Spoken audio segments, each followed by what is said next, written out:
नमस्कार दोस्तों, bloody tax के आज के बहुत ही ज्यादा खौफनाक से सचमुच में डरावने से वीडियो में आप सभी लोगों का बहुत बहुत स्वागत है।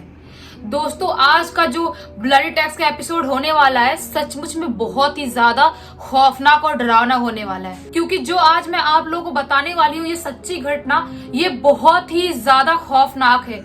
एक 12 साल की बच्ची 2 साल तक, पूरे 2 साल तक 7 शैतानों को अपने ऊपर लेके सफर करती रही। उसके बाद जाके वो लड़की ठीक हो पाई। आखिर वो कैसे ठीक हुई, कैसे 2 साल तक बिल्कुल परेशान रही, तड़पती रही, वो सब कुछ आप लोगों को स्टार्टिंग से जानना पड़ेगा। ये जो आज का वीडियो होने वाला है बहुत ज्यादा बड़ा होने वाला है, इसीलिए इसको लास्ट तक जरूर देखना, क्योंकि 2 साल की पूरी जो स्टोरी है वो बहुत कम टाइम में कवर करना बहुत मुश्किल है, लेकिन कोशिश करेंगे शॉर्टकट में समझने की और बताने की। दोस्तों, आज की जो स्टोरी लिख के भेजा है मनीषा नाम की लड़की ने लिख के भेजा है, जो वेस्ट बंगाल की रहने वाली है। वो जब छोटी थी और स्कूल में पढ़ा करती थी, क्लासेस जाया करती थी, वो टाइम पे उसके साथ ये घटना घटी थी जो किसी ने इमेजिन भी नहीं किया था कि इतने ज्यादा भारी लेवल तक सबको भुगतना पड़ेगा। आखिर कैसे हुआ, क्या हुआ, कब स्टार्ट हुआ, वो सब कुछ बिल्कुल स्टार्टिंग से जानते हैं। ये जो मनीषा है ये रोज इवनिंग के टाइम में क्लासेस जाया करती थी। जो उसे क्लासेस था उसके घर से यही 1-1.5 किलोमीटर ही दूर होगा, ज्यादा दूर नहीं था। तो वो रोज क्लासेस अपने दोस्तों के साथ चले जाया करती थी पैदल। और उसकी जो मॉम थी वो जब रात होती थी, थोड़ी शाम का टाइम होता था, यही 7-8 बजे का टाइम, तो उसकी मॉम उसको लेने के लिए आ जाया करती थी। उसका रोज का यही सिलसिला था, यही चलता था उसकी लाइफ में। लेकिन वो जो क्लासेस जाती थी ना, जो टीचर उसको पढ़ाते थे, जो उसको ट्यूशन टीचर थे जहाँ पे जाती थी, उसके जाने के मतलब जो रास्ता था, जाने वाला रास्ता, उसके दूसरे साइड ही एक पेड़ था। उस पेड़ में बहुत ही ज्यादा सुंदर फूल लगा रहता था। वो फूल उसको इतने ज्यादा प्यारे लगते थे, वो सोचती थी काश यार ये फूल मैं तोड़ लेती, एक बार अपने घर पे लेके जाती, अपने नोटबुक में रखती, अपने बुक्स में रखती, कितने सुंदर दिखते। वो अलग टाइप के फूल उसको लगते थे, बहुत सुंदर लगते थे। सोचती कि काश थोड़े बहुत फूल तो इसमें तोड़ लूं मैं। रोज उसके दिमाग में यही ख्याल आता था। एक दिन उसकी मॉम जब लेने के लिए उसको आती है क्लासेस, जब क्लासेस में जहाँ पे ट्यूशन पढ़ रही थी वहां पे लेने के लिए उसकी मॉम आती है, तो वो अपनी मॉम से बोलती है कि मम्मी ये जो दीवार थी उसके पीछे वो पेड़ था, मम्मी जो दीवार के पीछे पेड़ है यहाँ पे चले क्या, वो पेड़ से वो फूल तोड़ ले क्या, बहुत मन कर रहा है। उसको ना अट्रैक्शन हो गया था उस फूल से। बोलती बहुत मन कर रहा है, वो एक फ्लावर तोड़ूंगी, सिर्फ एक से क्या हो जाएगा, और अपन घर चल लेंगे। तो उसकी मॉम उसको बहुत ही ज्यादा फटकार लगाती है, जोर से डांटती है, बहुत जोर से बोलती है कि पागल हो गई तू, आज तो बोलती लेकिन आज के बाद उधर जाने के बारे में कभी सोचना मत, और खास करके उस पेड़ के पास मत जाना, और जो दीवार के अंदर से जाने वाला जो रास्ता है उधर तो जाना भी मत। अकेले हो या 10 लोगों के साथ हो, तू कभी वहां पे मत जाना। बोलती है क्यों मम्मी, क्यों नहीं जा सकती वहां पे? वो सवाल करती है। उसकी मम्मी बोलती है ऐसे ही, तुझे नहीं जाना है, बात खत्म हो गई, तुझे दूसरा फ्लावर मैं खरीद के लाके दे दूंगी, लेकिन वहां नहीं जाना है तुझे। तो बोलती है ठीक है। अभी बच्ची थी, 12 साल की थी, इतना आर्गुमेंट नहीं करती अपनी मॉम से। बोलती है ठीक है मैं घर पे चली जाती हूँ, अभी चली जाती है चुपचाप। लेकिन उसको रोज जब भी वो फूल देखती थी उसको इतने प्यारे लगते थे, इतने प्यारे लगते थे, उसको लगता है यार काश यार तोड़ लूं क्या, मम्मी से नहीं बताऊंगी, छुपा के रखूंगी। रोज आती जाती थी, रोज देखती थी, रोज उसको बहुत प्यारे लगते थे। ऐसा लगता था कि जो पेड़ है जिसपे वो फूल लगे हुए हैं वो उसको बुला रहे हैं, उसको ऐसा फील होता था। पता नहीं क्यों एक उसको अटैचमेंट फील होती थी उस फूल से। मतलब कुछ लोग को होता है ना, बहुत लोगों को एनिमल से प्यार होता है, कुछ लोग को पेड़ पौधों से प्यार होता है, किसी को फ्लावर फूल पत्तियां उनसे प्यार होता है, किसी को किसी चीज से प्यार होता है। उसको छोटे छोटे फ्लावर अलग अलग टाइप के रंगी बिरंगे बहुत ज्यादा पसंद थे उसको। तो अपना जो दिल है वो काबू में नहीं रख पा रही थी। उसको ऐसा लग रहा था कि यार चली जाऊं क्या, चली जाऊं क्या। तो एक दिन अपने टीचर से बोलती है कि सर मैं वो जो फूल का पेड़ है, आपके क्लासेस के बाद वाला जो गली है उसमें जो फूल का पेड़ लगा हुआ है, वहां से आप मुझे फूल तोड़वा के दे दोगे क्या एक, या आप खुद तोड़ के दोगे, मेरा हाथ नहीं जाएगा उतने ऊपर तक। तो उसके टीचर भी उसको बहुत जोर से डांटते हैं, बोलते हैं पागल हो गई हो तुम, कभी सोचना भी मत, जो दीवार वाला एरिया है वहां पे जाने के बारे में कभी सोचना भी मत, और जो पेड़ है वहां पे तो जाने के बारे में बिल्कुल भी मत सोचना। उसके अंदर क्यूरियोसिटी आने लगती है, उसको समझ में नहीं आता है कि सब लोग मुझे मना क्यों कर रहे हैं, उस पेड़ के पास जाने के लिए सब लोग मना क्यों कर रहे हैं। इतना सुंदर फूल तो लगा रहता है, उसमें क्या प्रॉब्लम है, क्यों मना कर रहे हैं मुझे सब लोग। उसको बहुत वैसा लगता है कि नहीं यार कुछ तो बात है जो ये लोग मुझसे छुपा रहे हैं, क्या है मुझे नहीं पता। वो सोचती है कि कभी ना कभी तो मैं तोड़ूंगी, जिंदगी में आज नहीं तोड़ूंगी, आज से 10 साल बाद तोड़ूंगी, 5 साल के बाद तोड़ूंगी। वो पेड़ अच्छा खासा यंग है, अभी तो वो सूखने वाला है नहीं, लेकिन कभी ना कभी तोड़ूंगी, मैं फूल को लूंगी ही लूंगी, उसको ऐसा लगता है। तो वो ये सब कुछ सोचती है, रोज आती जाती है, उसकी लाइफ वैसे ही चल रही होती है। एक दिन जब आती है वहां पे अपने ट्यूशन जाने के लिए, तो वो सोचती है आज मैं ट्यूशन जाऊंगी ही नहीं जाऊंगी, ऐसा डिसाइड करती है। सोचती है आज मैं अकेले, किसी दोस्त को भी नहीं बताऊंगी, तो मॉम को बता देंगे, अकेले वो जो दीवार है उस एरिया में घुसूंगी, एक गेट लगा हुआ था, उससे घुसूंगी और उस पेड़ पे चढ़ के एक फूल तो तोड़ूंगी ही तोड़ूंगी, ऐसा सोचती है। वो ठीक ऐसा ही करती है। वो जो गेट था वहां से अंदर एंटर कर लेती है, जो दीवार वाला गेट था जहां पे अंदर वो पेड़ लगा हुआ था, वहां पे एंटर कर लेती है। जब वो एंटर करती तो क्या देखती है, ये जो दीवार मुझे दिखाई देता था उसके अंदर तो कब्रिस्तान है। उसको समझ में नहीं आता कि कब्रिस्तान है, इसके लिए मुझे मना करते थे क्या कि इधर मत जाना, अकेले छोटी बच्ची है। उसको ऐसा होता है शायद इसीलिए डरते होंगे, मुझे मना करते होंगे, लेकिन मुझे क्या, तो मैं आ गई हूँ, मुझे डर भी नहीं लग रहा है। मैं जाती हूँ और एक फूल तोड़ती हूँ और मैं उसके बाद घर चले जाऊंगी और क्लासेस, झूठ बोल दूंगी मॉम से क्लासेस गई थी, और मैं लेके आराम से खेलूंगी कूदूंगी और आराम से घर पहुंच जाऊंगी। बच्चे का दिमाग, एक 12 साल की लड़की का दिमाग, ऐसा ही सोचती है वो घुस जाती है। अंदर कब्रिस्तान था, जो भी कब्र बने हुए थे ना, उस पे चढ़ते चढ़ते अंदर जाती है। जो सबसे बड़ी गलती करते अपनी जिंदगी की, वो जितने भी कब्र थे सबके ऊपर चढ़ चढ़ के जाती है, और वो जो पेड़ था उससे फूल तोड़ने की कोशिश करती है, हाथ बढ़ा बढ़ा के कि एक तो फूल तोड़ लो, लेकिन उसका हाथ इतना छोटा, वो पेड़ तक पहुंच नहीं पा रहा था। वो बहुत ट्राई करती है, कैसे भी कब्र पे चढ़ के कैसे भी मैं कोशिश करती हूँ, तोड़ लेती हूँ, पत्थर तक फेंकती है वो फूल तोड़ने के लिए। क्या फूल क्या पत्थर से गिरने वाले हैं, आम थोड़ी है जो पत्थर से गिर जाएंगे। तो वो बहुत कोशिश करती है लेकिन नहीं टूटते हैं। अब वो सोचती है कि मेरे को चढ़ना चाहिए पेड़ पे चढ़ के फूल तोड़ना चाहिए, लेकिन उससे पहले उसके साथ कुछ होना स्टार्ट हो गया था जिसकी शायद उसको उतनी भनक भी नहीं थी। जब वो कब्र के ऊपर चढ़ते चढ़ते वहां पे गई थी पेड़ के इधर, जो उसका शरीर था वो भारी होने लगा था। ऐसा लग रहा था उसके हाथ नहीं उठ रहे हैं, उसके पैर भारी पड़ गए हैं, उसका जो शरीर ऐसा लगा कि पूरा फूल गया है, गुब्बारे जैसा हो गया, ऐसा भारी लगने लगा था, मतलब ऐसा उड़ जाऊंगी, उसकी बॉडी में जान नहीं है, ऐसा उसकी बॉडी में कुछ महसूस होने लगा था। लेकिन वो ये सब चीज नहीं समझ पाती है, क्योंकि उसको सिर्फ एक ही चीज चाहिए थी, वो पेड़ का फूल। उसको उस पेड़ से फूल चाहिए ही था, कुछ भी हो जाए। ये सब कुछ इग्नोर करती है, इतना माइंड नहीं करती है, क्योंकि इससे पहले उसको पता भी नहीं था कि भूत प्रेत जैसी चीज कुछ होती है लाइफ में, या मुझे कब्रिस्तान, शमशान घाट, यहाँ पे कहीं नहीं जाना चाहिए अकेले। उसको ये सब चीजें उतनी नहीं समझती थी, छोटी सी बच्ची थी वो। तो उस पेड़ पे चढ़ जाती है, वो पेड़ पे चढ़ती है और पेड़ से थोड़े बहुत फूल तोड़ लेती है और तोड़ के उतर जाती है।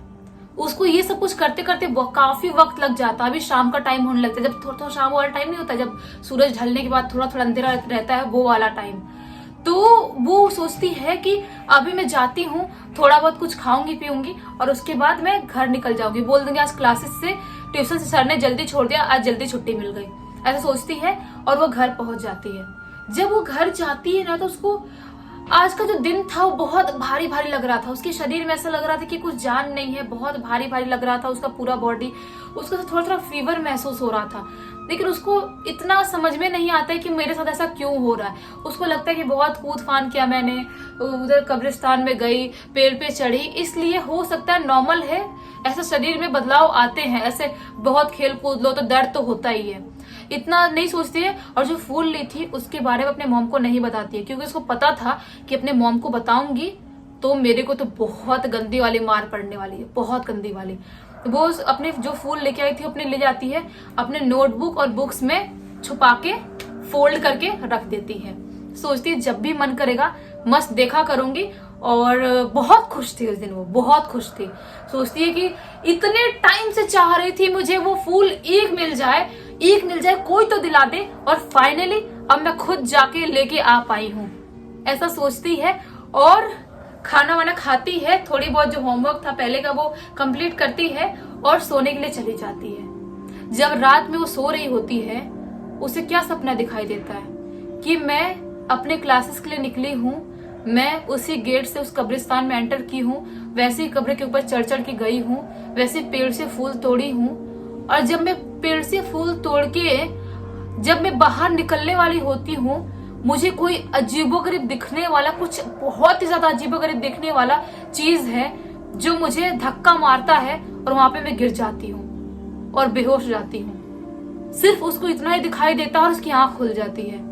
वो बहुत जोर से डर जाती है, उसको समझ में नहीं आता कि ऐसा सपना क्यों आया। और जो चीज उसको दिखाई दी थी, ना ही वो इंसान था, ना ही कोई शैतान था, ना ही कोई जानवर था, उसको बहुत ही अजीबोगरीब चीज कोई दिखाई दी थी जिसने उसको धक्का मारी थी। वो बहुत रोने लगती है उठ के। उसकी मॉम पूछती है क्या हुआ क्या हुआ, कोई बुरा सपना देखा क्या हुआ, लेकिन अपनी मॉम को कुछ भी नहीं बताती है। सोचती कि अब भी मैंने अगर बता दी तो शायद आज की रात तो वैसे मेरी काली होने वाली, मम्मी बहुत कुटेगी, बहुत मारेगी। तो वो नहीं बताती है और सोने की कोशिश करने लगती है। वो सोने की बहुत कोशिश करती है, लेकिन उसको उस रात नींद नहीं आती है, क्योंकि उसने जो सपना देखा था वो सुनने में बहुत ज्यादा हल्का लग रहा होगा, बहुत नॉर्मल लग रहा होगा, लेकिन उसने जिस तरह से देखा था वो बहुत ज्यादा खौफनाक सपना था वो। अब आता है दूसरे दिन की सुबह। दूसरे दिन की सुबह वो अपने बिस्तर से उठने की बहुत कोशिश करती है, लेकिन नहीं उठ पाती है। उसको बहुत बहुत ज्यादा फीवर आ चुका था, उसको इतना बुखार आ चुका था, इतनी ठंड लग रही थी, किसी को कुछ समझ में नहीं आ रहा है कि नॉर्मल गर्मी के टाइम में उसको इतनी ठंड क्यों लग रही है। बहुत घर वाले डर जाते हैं, डॉक्टर को बुलाते हैं, डॉक्टर को दिखाते हैं। डॉक्टर थोड़ी बहुत चीजें चेक करते हैं और टेस्ट वेस्ट लिखते हैं कि ये टेस्ट करवा लो, वो टेस्ट करवा लो, और वो लोग करवाते भी हैं। और 2 दिन बाद रिपोर्ट आता है, रिपोर्ट में कुछ भी नहीं निकलता है। उसका जो बुखार था वो दिन पर दिन और बढ़ता जा रहा था, बहुत बढ़ता जा रहा था। वो ऐसा लग रहा था कि शायद वो बचेगी नहीं। उसका शरीर हर टाइम ऐसे जल रहा था, आग की तरह ऐसा लग रहा था। बहुत दिखाते हैं डॉक्टर को, उसकी बात भी ठीक नहीं होती है। ये सब कुछ होते होते 5-6 दिन हो जाते हैं। 5-6 दिन बाद घर वाले सोचते हैं कि हमको अपनी बेटी को हॉस्पिटल में एडमिट कर देना चाहिए। अगर हम हॉस्पिटल में एडमिट नहीं करेंगे तो शायद उसकी तबीयत कभी ठीक हो ही नहीं पाएगी। उसको वहीं पे वेस्ट बंगाल में जहां पे रहते थे उस शहर के सबसे बड़े हॉस्पिटल में उसको लेके जाते हैं और एडमिट करवा देते हैं। वहां पर भी जो बड़े बड़े डॉक्टर्स थे वो भी चेक करते हैं, टेस्ट करने की थोड़ी बहुत चीजें लिखते हैं कि ये टेस्ट करवा लो, वो टेस्ट करवा लो, सब कुछ करवाते हैं। और वो टेस्ट का रिपोर्ट भी आता है, लेकिन उस रिपोर्ट में भी आखिर उसको हुआ है तो क्या हुआ है कुछ नहीं निकलता है। लेकिन उसका बुखार बिल्कुल भी उतर नहीं रहा था। उसका शरीर जो था बिल्कुल ऐसा लग रहा था कि वो बोल भी नहीं पा रही थी, उठ भी नहीं पा रही थी, उसका शरीर काम करना बंद कर दिया था। वो बिल्कुल भी नहीं ठीक हो पा रही थी। उसे घर वालों को समझ में नहीं आ रहा था कि हम इतने बड़े हॉस्पिटल में लेके आए, यहाँ पे कोई क्यों नहीं इलाज कर पा रहे, क्यों नहीं ठीक हो रहा है, कुछ समझ में नहीं आता है। घर वाले सोचते हैं कि हो सकता है हम बहुत दिन से हॉस्पिटल में रखें, इसलिए भी उसकी तबीयत ठीक नहीं हो रही है। एक काम करते हैं, हम 1-2 दिन घर ले जाते हैं डिस्चार्ज करके और घर पे रख के ठीक करने की कोशिश करते हैं, शायद ठीक हो जाए। आखिर कुछ निकल नहीं रहा है रिपोर्ट में, आखिर हुआ क्या है हमारी बेटी को, कुछ समझ में नहीं आता है उनको। वो लोग घर लेके आते हैं। ये सब कुछ होते होते आज 10 दिन हो गए थे। घर पे लाते हैं, उसके बाद घर पे आने के बाद अचानक से वो ठीक हो जाती है। उसका जो फीवर था वो बिल्कुल पूरी तरह से नॉर्मल हो जाता है। घर वाले खुश रहते हैं। 10 दिन से हम लोग इतना सफर कर रहे थे, इतना पैसा लग रहा था, जिस हॉस्पिटल में एडमिट थे इतना हाईफाई हॉस्पिटल था, एक दिन के 15,000-20,000 रुपए उसके लग रहे थे। बेड चार्ज से लेके सब कुछ, ट्रीटमेंट करवाना, सब कुछ बहुत खर्चा लग रहा था। और घर पे आते से ठीक हो गई। किसी को समझ में नहीं आता कि आखिर ठीक कैसे हुई, लेकिन कैसे भी हुई खुशी वाली बात थी। वो लोग बहुत खुश होते हैं। बोलती है ठीक होते से ही बोलती है, उसका बुखार उतरते से मुझे मांस खाना है। तो मम्मी बोलती है मांस खाना है, ठीक है चिकन बनवा देते हैं, बनवाती हूँ आज, नहीं तो कल बनवाती हूँ, आज ही ठीक हुई है तो आज ही तेरी तबीयत ठीक हुई है, आज कुछ हल्का खिचड़ी खा ले, इतना मसाला वसाला खाएगी तो सेहत के लिए अच्छा नहीं है, कल चिकन बना दूंगी, कोई बात नहीं है। बोलती है नहीं मुझे आज ही मांस खाना है। मम्मी इसकी शॉक्ड हो जाती है, बोलती है कि ऐसे क्यों बदतमीजी से बात कर रही है मुझसे कि आज ही मांस खाना, आज ही ठीक हुई, आज ऐसे मेरे से बात कर रही है। उसकी मम्मी बोलती है कि ठीक है पापा आते हैं शाम को तो बुलवा के बना देती हूँ, कोई बात नहीं। बोलती है नहीं मुझे अभी मांस खाना है। उसकी मम्मी बोलती है पागल हो गई क्या? उसकी मम्मी चिल्लाती है जोर से, बोलती पागल हो गई है क्या? बोल रहे बना दूंगी तो क्यों ऐसा नाटक कर रही है? उसके बाद जब उसकी मम्मी को चिल्लाते हुए देखती है एकदम आक्रामक हो जाती है। बोलती है कि तेरी हिम्मत कैसी मेरे से ऐसे बात करने की। बोलती है मुझे अभी मांस खाना, अभी लाके दे वरना कुछ भी नहीं छोड़ूंगी, सबको खा जाऊंगी। और जो उसकी आवाज थी वो इतनी ज्यादा भारी हो चुकी थी, इतनी भारी हो चुकी थी, ऐसा लग रहा था कि कोई 7 इंसान की आवाज मिला दे वैसी आवाज उसकी लग रही थी, जैसे कोई 7 इंसान साथ में बोल रहा है, ऐसी आवाज उसकी लग रही थी। उसकी मम्मी बहुत ज्यादा डर जाती है, वहां से डर के मारे दूर हट जाती है उससे, और उनको समझ में नहीं आता कि आखिर ये क्या है। इससे पहले मैंने ऐसा मंजर कभी नहीं देखा, किसी के साथ नहीं देखा। मेरी बेटी ऐसी हरकत कैसे कर रही है, उनको समझ में नहीं आता है। उसके बाद वो बोलती है ठीक है मैं लाके बना रही हूँ, तो सो जा, ऐसा बोलती है, और वहां से वो चली जाती है दूसरे रूम में। उसकी डैड को कॉल करती है और सारा माजरा जो भी हुआ था सब कुछ बताती है। उसके डैड बोलते हैं ठीक है आज ऑफिस में जल्दी आता हूँ, लेके आते, बनाते, उसको देते हैं। उसके बाद से वापस सेम रात में उसको वैसा ही फीवर आता है, एकदम खतरनाक वाला फीवर। जैसा पहले था ऐसा लग रहा था कि वो बचेगी नहीं, वैसा वाला फीवर आता है और बहुत ज्यादा बीमार हो जाती है वो।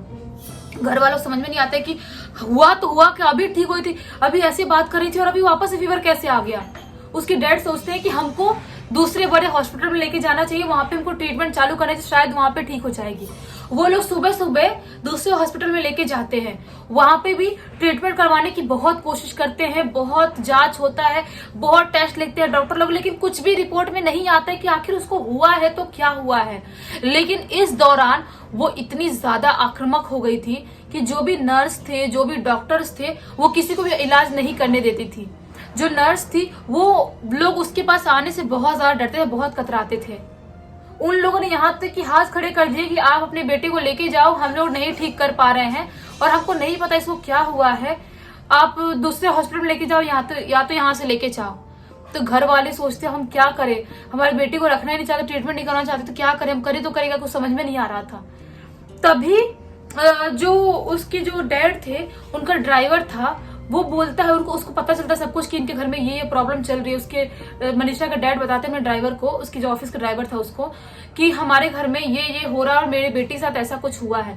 तो ड्राइवर बोलता है कि इतनी टेंशन लेने वाली बात नहीं है, उसके ऊपर कुछ तो काला जादू हुआ है, या तो कोई तो शैतानी शक्ति उसके ऊपर आ चुकी है। तो बोलते तो हम लोग करे तो करे क्या, किसको दिखाए, क्या करे। तो वो जो आदमी था, जो ड्राइवर था इसके डैड का ऑफिस का, वो बोलता है कि एक मेरी दूर की बहन है जो कानपुर के एक छोटे से गांव में रहती है, वहां पे वो बहुत ही ज्यादा खतरनाक लेवल का झाड़ फूक करती है, कितना भी भारी शैतान हो, कुछ भी शैतान हो, उसको एक चुटकी में गायब कर सकती है। आप उसके पास लेके चल सकते हो, मैं आप लोगों के साथ चल सकता हूँ, उसके पास लेके चलो और वहां पे दिखा दो, वहां पे शायद जाने के बाद ठीक हो जाएगी। उसकी मम्मी पापा दोनों लोग तैयार हो जाते, सोचते हैं कि कोई बात नहीं, हमको कैसे भी अपनी बेटी को ठीक करना है, हमको वहां पे लेके जाना है। वो लोग टिकट करते हैं और कानपुर के लिए दूसरे दिन ही निकल जाते हैं, हॉस्पिटल से डिस्चार्ज लेते लेके कानपुर के लिए निकल जाते हैं। लेकिन उसको लेके जाना इतना आसान नहीं था, क्योंकि वो कभी भी आक्रामक हो जाती थी, कभी भी चिल्लाने लगती, चीखने लगती थी, कुछ भी बोलने लगती थी, खुद को मारने लगती थी, सामने वाले को नोचने के लिए दौड़ती थी, काटने के लिए दौड़ती थी, ऐसे हो जाती थी वो। जो उसके डैड थे ना, वो साईं बाबा के बहुत बड़े भक्त थे। वो इतने बड़े भक्त थे कि साईं बाबा की पूजा वो किए बिना कहीं जाते ही नहीं थे। जो साईं बाबा का बबूत होता है ना, जो बबूत लगाते हैं, वो लेते हैं और उसके सिर पे यहाँ पे मल देते हैं। जब उसके सिर पे यहाँ पे मलते हैं ना, उसके बाद उसको ऐसा फील होने लगता है कि मेरी बॉडी पूरी जल रही है, मैं नहीं बचूंगी, पागल हो जाऊंगी, ऐसे तड़पने लगती है, बिल्कुल ऐसे वाइब्रेट होने लगती है। उसके डैड सोचते हैं कि कानपुर तो जा रहे हैं हम लोग, ये बबूत लेके जाते हैं, और जब भी वो आक्रामक होने की कोशिश करेगी या जब भी कुछ प्रॉब्लम होगी, फटाक से लेंगे, यहाँ पे मसल देंगे, मल देंगे, ऐसा सोचते हैं वो। उसके बाद लेके कैसे भी कानपुर पहुंचते हैं। कानपुर पहुंचने के बाद जो उसकी ड्राइवर की दीदी जो झाड़ फूक करती थी, वो एकदम ही छोटे गांव में थी, एकदम छोटे गांव में।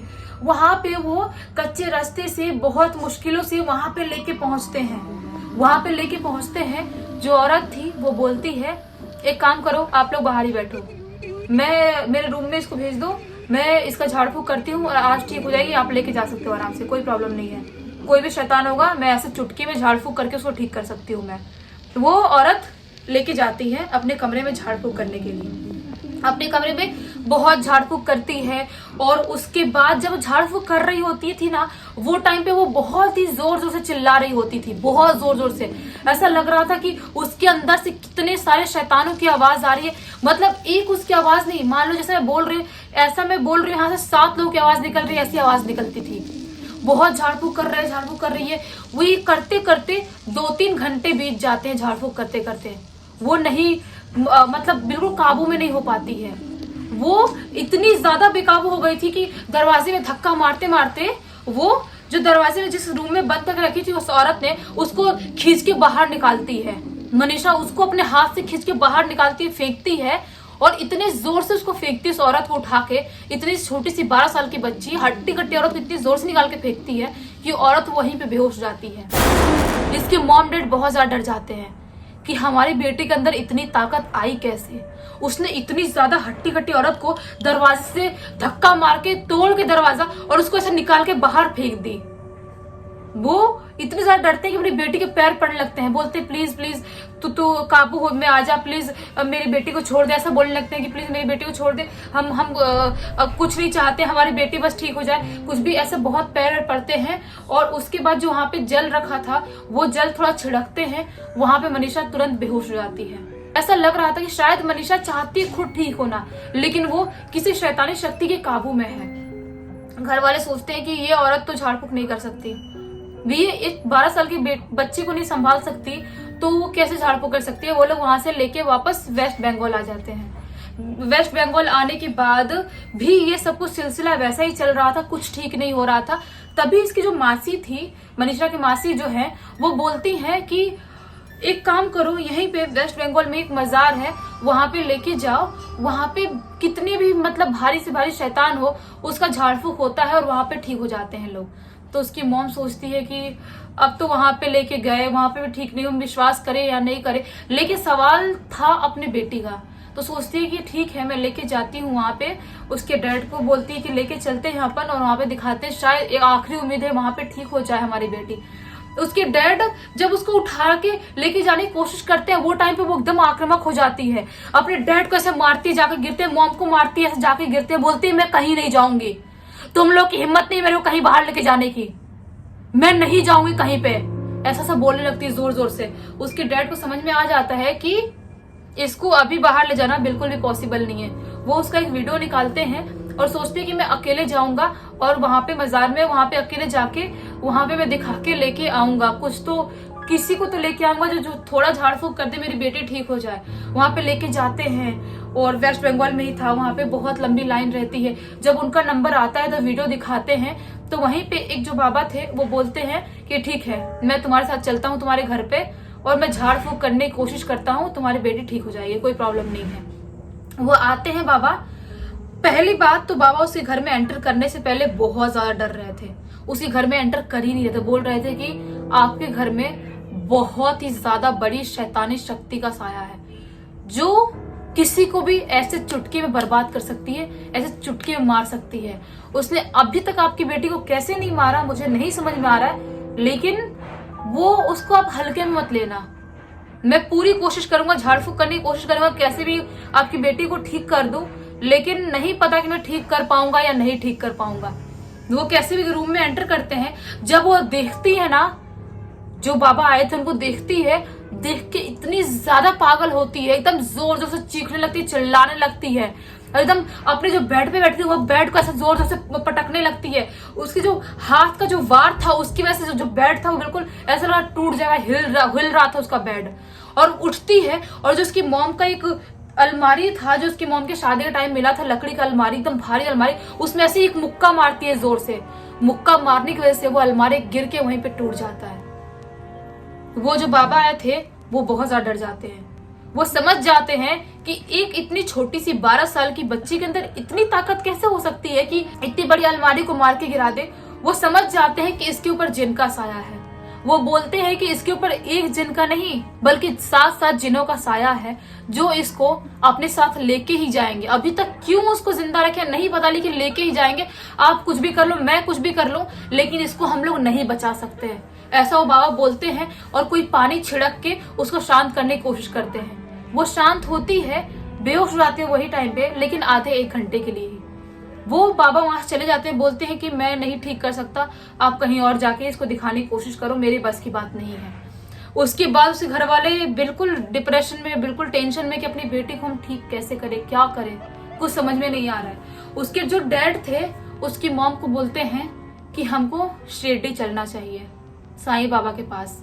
उसकी मॉम बोलती है, वैसे उसकी मॉम बहुत ज्यादा साईं बाबा को मानती थी, लेकिन पता नहीं क्यों रेडी नहीं हो पा रही थी जाने के लिए।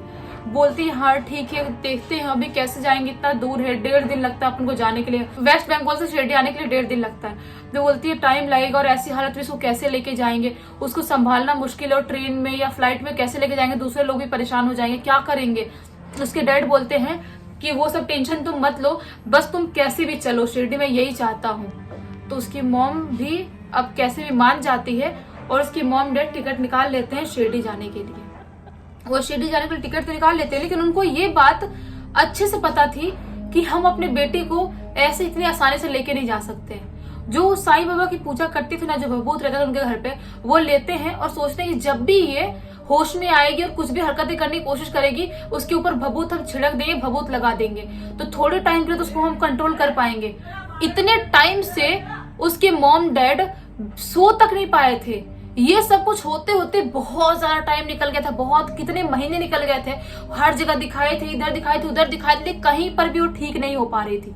तो फाइनली अब इनका आखिरी जो उम्मीद थे वो साईं बाबा थी कि उनके पास लेके जाएंगे तो साईं बाबा शायद ठीक कर पाए। तो वो लोग निकल जाते हैं, ट्रेन में बैठ जाते हैं जाने के लिए। लेकिन सबसे ज्यादा सोचने वाली बात ये थी कि वो लोग शिरडी जाने के लिए निकले ही थे, मनीषा ट्रेन में आते से ही सो जाती है। ये इनके लिए बहुत शॉकिंग था, क्योंकि जहां पर भी वो लेके जाते थे बिल्कुल आक्रामक रहती थी, उसको संभालना बहुत मुश्किल रहता था। लेकिन यहाँ पे ट्रेन में सोई कैसे हमको समझ में नहीं आता। सोचते हैं अच्छी बात है, खुश रहते हैं कि सो गई, मतलब हमको ज्यादा परेशान होने की जरूरत नहीं है। वो सोचते हैं कि अब उठेगी, अब उठेगी। 1.5 दिन निकल जाते हैं ट्रेन में, लेकिन वो उठती नहीं है, सोई रहती है। उसकी मम्मी बार बार जाके उसकी हार्ट बीट चेक कर रही थी, कहीं मेरी बेटी को कुछ हो तो नहीं गया। मॉम डर गई थी, इतने टाइम तक कोई बिना जागे कैसे सो सकता है। वो उसको लेके जाते हैं, कैसे उठाने की कोशिश करते हैं, नहीं उठती है। उसके मॉम डैड उसको उठाते हैं और गोद में ही उठा के स्टेशन से गाड़ी लेके शिरडी पहुंच जाते हैं। शिरडी का जो रास्ता था स्टेशन से 1-2-3 घंटे का रास्ता था, तो वहां से वो लोग पहुंच जाते हैं। शिरडी में ही एक वहीं पे पास में ही होटल लेते हैं और वहां पर जाकर उसको सुला देते हैं।